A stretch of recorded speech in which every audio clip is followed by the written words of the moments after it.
Kaya pala, umayaw muna magpa-vlog itong si Erica at may iniinda itong sakit. Bago natin ipagpatuloy yan, isang mapagpalang araw sa inyong lahat mga kalingap. Totoo ba ang usap-usapan na kaya ayaw magpa-vlog muna itong si Erica at may sakit daw itong iniinda? Kung totoo man ang balitang ito, bakit kailangan nila itong itago? Kaya tuloy samot-saring mga intriga ang binabato sa kanya. O baka naman ayaw lang nilang sabihin para hindi mag-alala ang mga Edrica fans nila. May nakapagsabi na palihim daw itong si Edo na dumadalaw kay Erica. Sana patuloy ka nang gumaling para hindi mag-alala ang mga Edrica fans.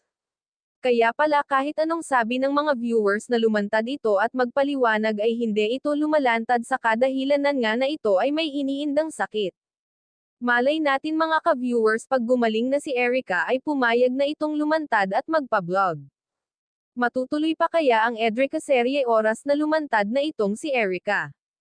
Matutuloy pa kaya ang pinirmahan niyang kontrata sa ALM at ang kanyang scholarship?